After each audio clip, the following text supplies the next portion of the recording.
Lorsque vous lisez Marc, vous allez voir que ce verset est compartimenté en 3 parties. Il y a la partie prière, la partie de la foi et la partie du toucher. Tout ce que vous demanderez en priant, tout ce que vous demanderez, Dieu veut que tu demandes tout, parce qu'il peut tout. Et la foi peut tout. Si pour toi Dieu ne donne que le spirituel, mon frère, tu n'auras que le spirituel.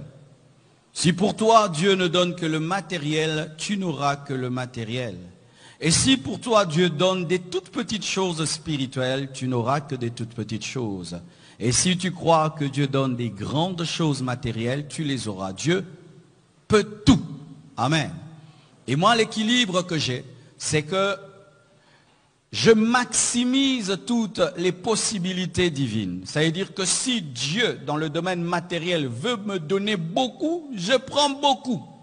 Et si dans le domaine spirituel, il veut me donner beaucoup, je prends beaucoup. Ainsi, je crois que je peux être un milliardaire qui ressuscite les morts. Je crois que je peux être un milliardaire rempli du Saint-Esprit. Je crois que je peux être un milliardaire fidèle à sa femme.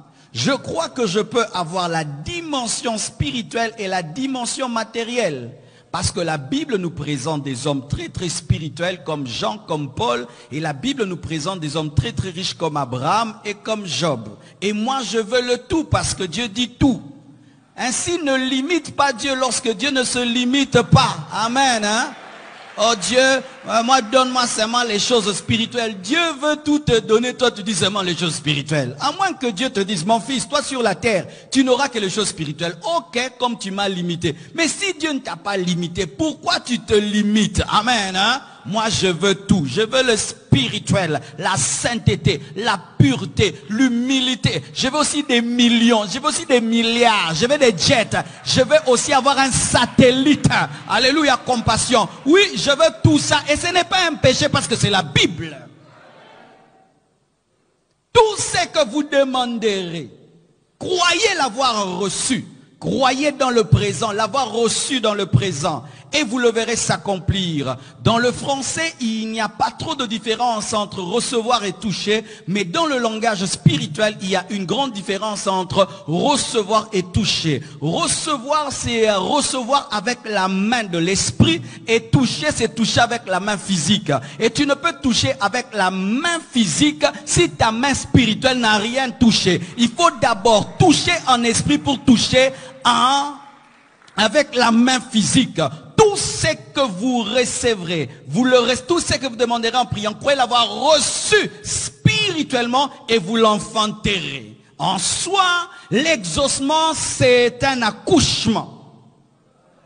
Celui qui comprend bien une grossesse va bien comprendre comment l'exaucement fonctionne. C'est-à-dire que lorsque tu pries, Dieu t'ensémence et quand tu persévères, tu enfantes.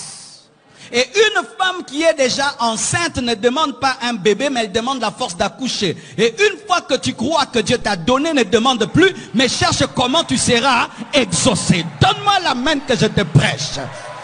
Je te dis que tu as des triplés dans ta vie. Je te dis que tu as des jumeaux dans ta vie. Tu as des multiplés dans ta vie. Mais maintenant, comment tu vas faire pour les enfanter? C'est ça maintenant. Comme une sage femme, je suis venu t'aider à accoucher tes triplés, à accoucher ton bébé. Comme une sage femme, je suis venu te dire, pousse ton bébé. Respire, respire, pousse. Respire, respire, pousse. Respire, respire, pousse. Respire, respire, pousse. Respire, respire, pousse ton bébé.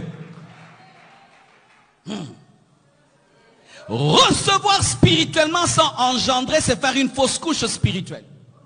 Et il y a beaucoup de gens qui ne font que des fausses couches spirituelles. Dieu les donne, il tue ça. Dieu donne, il tue. Dieu donne, il tue. Il tue pourquoi? Parce qu'ils ne croient pas qu'ils ont reçu. Parce que eux, pour croire qu'ils ont reçu, doivent toucher. Alors que pour croire qu'on a reçu, il faut croire seulement. Toucher, c'est autre chose. Quand tu pries, Père, au nom de Jésus, donne-moi un travail. Tu l'as déjà. À l'instant où tu demandes, tu as. Mais maintenant, travailler, c'est autre chose. Comment faire maintenant pour entrer dans ce que j'ai vu dans ma chambre? Comment recevoir ce que j'ai reçu dans H24? recevoir ce que j'ai reçu dans Alpha 40? Comment toucher les choses que j'ai reçues? Car recevoir, ce n'est pas palper. Recevoir, c'est dans l'esprit. C'est pourquoi la Bible dit que nous sommes bénis de toutes sortes de bénédictions spirituelles dans les lieux célestes en Christ. Lorsque Dieu t'exauce, il te bénit en Christ dans le lieu céleste. Maintenant, il faut un transfert entre le ciel et la terre. Parce que toi, tu ne vis pas au ciel, tu vis sur la terre. Et il faudrait maintenant qu'il y ait un transfert de ce que tu as reçu dans le ciel, dans ta vie sur la terre. Et comment le faire? En soi, mes frères, l'exaucement, c'est la manifestation de ce qui est déjà. Donc, il faut qu'une chose soit pour qu'elle se manifeste. Ainsi, tu dois d'abord croire que tu as et que tu es pour être.